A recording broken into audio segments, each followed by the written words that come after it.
qualidade de vida, de energia e de desenvolvimento. A abundância ou escassez de água pode determinar o sucesso ou o fracasso de uma nação que deseja oferecer uma vida digna à sua população. No programa de hoje, veremos que esse precioso recurso natural transforma o nosso país num dos mais ricos do mundo. Mas essa riqueza nem sempre é uma fonte de tranquilidade.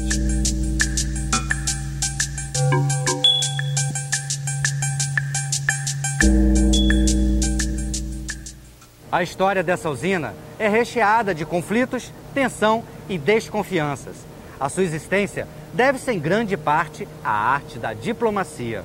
Com quase 8 quilômetros de extensão e chegando a uma altura de 196 metros, o equivalente a um prédio de 65 andares, a usina hidroelétrica de Itaipu é considerada uma das maiores obras da engenharia mundial.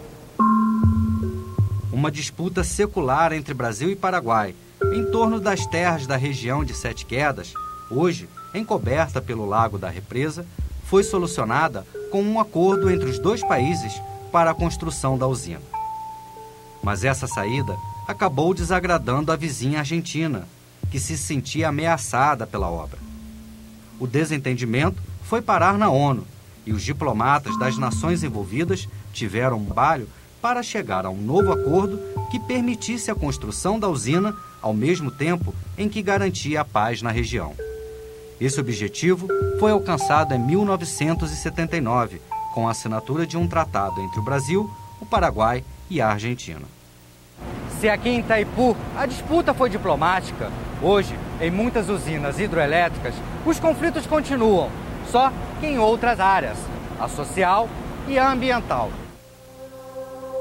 Hoje no Brasil, existem diversos projetos de hidrelétricas paralisados ou atrasados devido a problemas ambientais.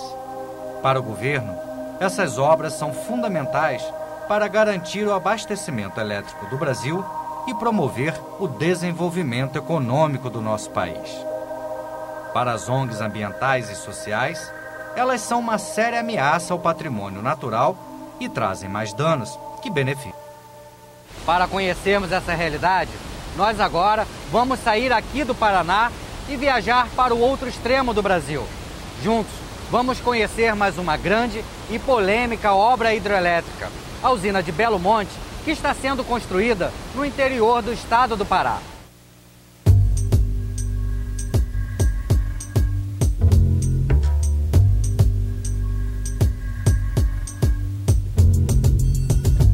Uma obra prevista e planejada há mais de 30 anos começa a se concretizar aqui nas margens do rio Xingu. A usina hidroelétrica de Belo Monte divide opiniões aqui em Altamira, município com cerca de 100 mil habitantes e sede desse empreendimento. E também em 4 outros municípios da região que farão parte do complexo da usina. Belo Monte ela não vem trazer desenvolvimento para a região, no meu ver. Ela vem atender os grupos, as multinacionais, nos seus grandes projetos aqui no Brasil. Não, a barragem vai trazer umas coisas boas. Ela vai trazer emprego, desenvolvimento, crescimento. Por quê que ela vai ser ruim? Porque ela vai, ela vai alterar tudo. A cultura indígena, por exemplo, os sítios arqueológicos não estão sendo levados em conta. Porque essa barragem ela vai trazer uma geração muito grande de emprego, ela vai trazer um desenvolvimento para a região. Nós não precisamos dessa barragem aqui. Vivemos até hoje sem ela. Não precisamos de barragem. Nós precisamos de outros meios para nós sobreviver. Então, quando eu vejo, por exemplo, o governo planejar uma obra de infraestrutura como Belo Monte, que é uma mega usina hidrelétrica na região de Altamira. Altamira é uma cidade que tem 80 mil habitantes, que não tem saneamento nenhum. Estão previstos chegar na região para trabalhar na hidrelétrica mais 80 mil habitantes. E o governo não fez um investimento na área de saneamento, ou de educação, ou de saúde na cidade de Altamira. Então, a nossa expectativa, que somos a favor, é que realmente esses impactos que acontecerão, o benefício seja superior, o investimento, o desenvolvimento, a geração de emprego e renda, a melhor qualidade na questão da educação, da saúde, da infraestrutura, supere realmente e muito esses impactos ambientais e social, que a gente sabe, né, não vamos negar, que acontece num grande empreendimento deste. A questão de Belo Monte nos mostra dois aspectos muito importantes no meu entendimento. Primeiro, que a discussão de geração de energia elétrica nesse país não pode estar restrita somente ao aproveitamento de um empreendimento ou de outro. Não se cresce sem energia. Não se cresce sem energia também não se faz energia, não se gera energia sem causar impacto ambiental. E impacto ambiental, no conceito brasileiro, pega as questões sociais, econômicas. Belo Monte será a segunda maior hidrelétrica do Brasil, ficando atrás apenas da usina de Itaipu. Empreendimentos desse porte sempre causam desconfianças em parte da sociedade. Alguns temem perder as suas terras e não serem indenizados por isso. Outros alegam que falta transparência sobre os reais impactos que a usina irá provocar no cotidiano dos habitantes da região. É o custo e o lucro social de uma obra desse porte que estão em debate. Não só para o meu povo, mas como para todo o povo da região do Xingu, a construção de empreendimentos como Belo Monte significa destruição e morte. Por quê? Porque esse empreendimento, a nosso ver, ele vai trazer muitos prejuízos, tanto ambientais como culturais para o nosso povo. Principalmente a questão da floresta, do rio, que para nós é muito importante. O Xingu representa a vida desse povo. Como se representa a vida desse povo, todos os rios e igarapés da região. A população cidadina, por sua vez, ela sofre com o descaso com que governos até hoje deixaram esta região. Então você não tem aqui, né, nada que vislumbre a essa população uma possibilidade de emprego, uma possibilidade de geração de renda para essa população. Inclusive eu fiz uma poesia para o Rio, quando eu falo assim, sabe, assim, dá tristeza assim, de ver, sabe? Porque nós que nascemos, nos criamos aqui, tem toda essa ligação nossa com o rio. Um dia eu fiz uma mensagem, no final da mensagem eu falei assim: meu rio querido de pura água doce, e ainda que tu fosse salgado demais, o nosso dever é lutar por você, porque o teu leito sagrado é de paz, sabe? Para nós esse rio é sagrado, depende da nossa vida, das nossas crianças, dos mais velhos, das mulheres. Isso aqui é como se fosse o nosso sangue, sabe? Que a gente está vendo assim que a qualquer momento ele vai poder ser barrado. É como barrar uma vida, sabe? Toda uma história que nós temos na nossa região e eles não estão vendo. Parece até que nós não somos pessoas. Há um envolvimento social natural, né? Os empreendimentos que nós vamos fazer, uma hidrelétrica, impactam as pessoas e, de certa maneira, isso provoca uma reação de defesa em relação a esses empreendimentos. A população de Altamira é contra esse projeto. Quem é a favor desse projeto são os grandes empresários daqui, o poder político de Altamira e da região, os políticos, o pessoal do poder econômico, porque eles acham que isso, Belo Monte traria o desenvolvimento, que isso não é verdade. A ação de Altamira e região, os movimentos sociais de Altamira e região sabem muito bem o que querem para o desenvolvimento da região com responsabilidade sustentável. São reações que eu considero positivas, naturais da cidadania, das pessoas preocupadas com a sua condição de vida e que querem saber o porquê daquele empreendimento, o que é que ele vai trazer, o que é que ele vai alterar de positivo para a vida delas e o que é que ele pode deixar de legado como degradação ambiental ou problemas ambientais, que sempre há impacto ambiental em todas as obras. Seca, disseminação de doenças, extinção de espécies da fauna e da flora local. São muitos os possíveis danos ambientais apontados por especialistas e organizações não governamentais como uma consequência direta da construção de grandes hidroelétricas no Brasil. Por um lado, a gente já tem um conhecimento suficiente para poder saber que uma obra como essa é uma grande tragédia para a biodiversidade. Por outro lado, a gente tem uma grande biodiversidade que ainda precisa ser explorada, principalmente nos seus potenciais, nas suas aplicações. A gente tem uma série de potenciais remédios que poderiam ser encontrados na nossa flora e, inclusive, também com produtos derivados da fauna. Seria muito mais interessante se o Brasil gastasse esse dinheiro, esses 30 bilhões milhões de reais, investindo no estudo da biotecnologia e da utilização das plantas da Amazônia como um todo. Então, aqui nessa região da Bacia do Xingu, na Volta Grande, é uma área peculiar de desenvolvimento, de existência de uma diversidade única, né? E que ela sequer começou a ser conhecida e estudada de maneira sistematizada. Eu digo assim, Rio Xingu, nós vamos lutar pela sua vida e a nossa vida.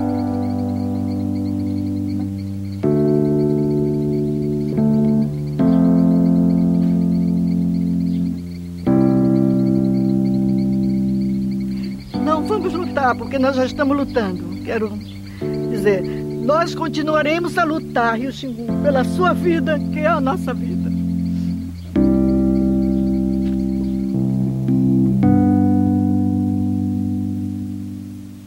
Quando se trata da geração de energia hidroelétrica, um outro tema sempre vem à tona.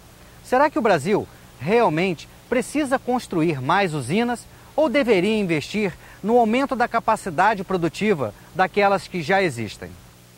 Nós já temos hidrelétricas mais do que suficiente. E mais do que isso, nós podemos aumentar a geração de energia com as atuais hidrelétricas já existentes. Existe um estudo aqui na Universidade de São Paulo que diz o seguinte: se nós repotencializarmos as turbinas, trocarmos, adaptarmos essas turbinas, nós teremos um acúmulo de cerca de 20% a mais de energia. Então, nós estamos agregando mais valor se nós repotencializarmos. Nós ainda temos um grande potencial hidrelétrico para explorar, para garantir o suprimento de energia para o Brasil. Isso é algo extremamente, digamos assim, positivo para nós e deve ser preservado. É lógico que o modelo de desenvolvimento e de implantação de hidrelétricas que nós tivemos no passado, eles não desconheciam essas questões sociais e ambientais. Nós queremos hidrelétricas, mas como fazê-lo? Por exemplo, com a grande quantidade de água, hidroeletricidade, eletricidade movida a água. Como fazer isso fazendo com que na Amazônia possamos ter geração, mas que não signifique compromisso nem da natureza, nem de populações tradicionais, nem de populações indígenas. Então, nós não estamos falando de políticas públicas de um setor que, além de ser essencial para o desenvolvimento de qualquer, ele tem uma grande capacidade técnica instalada no Brasil, não só na capacidade de desenvolver e construir barragens e exportar isso para o resto do planeta, mas também na área ambiental. A seguir, veremos mais um projeto polêmico envolvendo os rios brasileiros, a transposição do Rio São Francisco.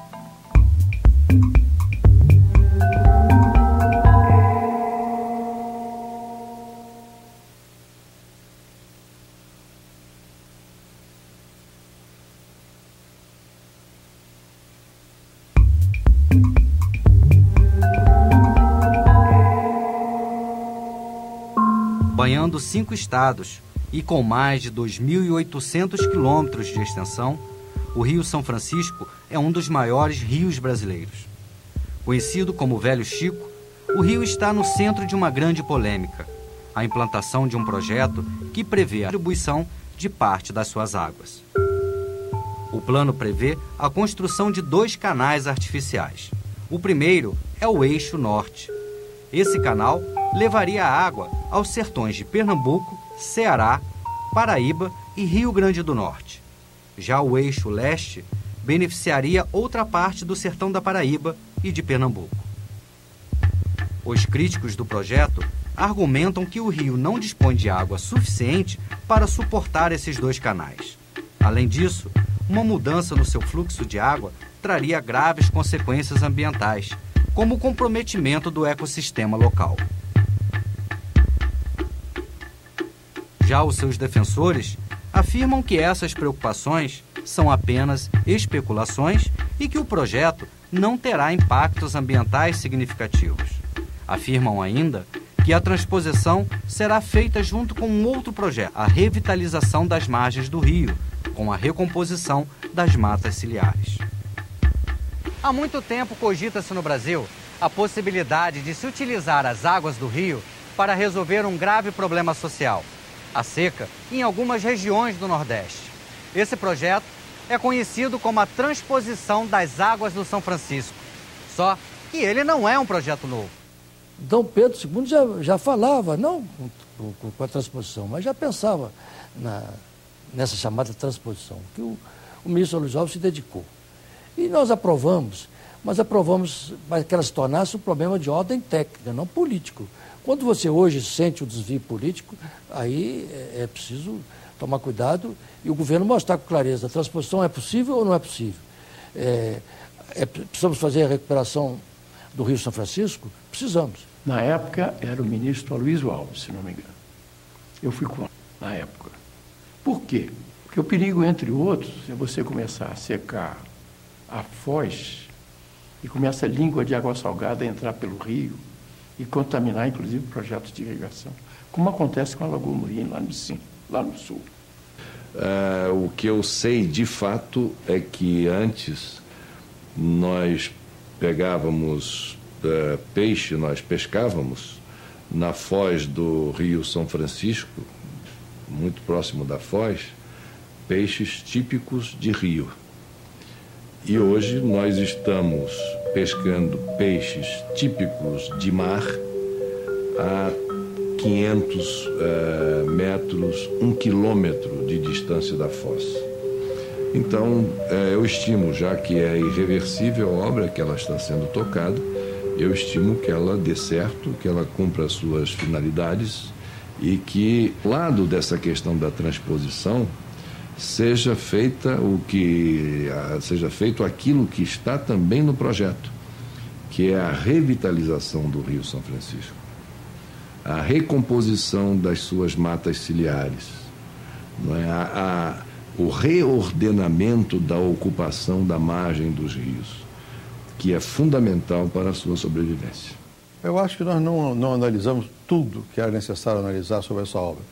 Por exemplo, nós nunca constituímos uma comissão independente e internacional para analisar o conjunto, porque todo mundo tem opinião sobre São Francisco e interesse sobre São Francisco. Uns estados querem que a transposição, outros não querem, por boas razões, né? É difícil você avaliar. Todos coincidem numa coisa: precisa primeiro revitalizar o rio. Fácil falar e difícil de fazer. Eu acho necessário. Muito necessário. Em outros países deu certo. E não vai dar no Brasil. E ali é necessário. Aquela área do Ceará é uma área extremamente seca e árida. Se você faz a transposição, você vai criar uma região de grande vitalidade na agricultura e na pecuária. Eu vejo uma coisa positiva. O São Francisco é utilizado para os grandes empreendimentos de irrigação da região Nordeste, tanto na Bahia como Pernambuco, a região hoje que produz uva, produz manga, vai produzir cana-de-açúcar, produz soja. Existe uma fronteira agrícola muito importante no semiárido a partir da bacia do São Francisco, não apenas do São Francisco, mas de alguns de seus afluentes. Olha, eu participei de uma comissão destinada a estudar essa necessidade. E percorri o rio, dentro dos limites, não percorri todo o rio, mas da nascente na Serra da Canastra, fui até a Foz, Sergipe, e a constatação que foi feita ali, que eu fiz, né, é que o rio está doente, né? O rio está muito mal. Então é meio problemático você fazer uma transfusão de sangue em alguém que está doente, né? Tirar o sangue de alguém que está doente. Agora, eu não vejo potencial catastrófico na obra. O que eu sinto, a partir de um estudo da própria ANA, é que através de um melhor sistema de distribuição de água e um melhor sistema de cisternas ali naquela região, você poderia resolver essa questão com muito menor. Que o Brasil detém uma das maiores reservas naturais de água doce do mundo, isso não é nenhuma novidade. Agora, o que pouca gente se lembra quando se fala nesse assunto são das nossas águas subterrâneas, um quesito em que o Brasil também é um campeão mundial. Aqui em Brasília, por exemplo, nós encontramos um dos afluentes dos muitos aquíferos que o nosso país possui.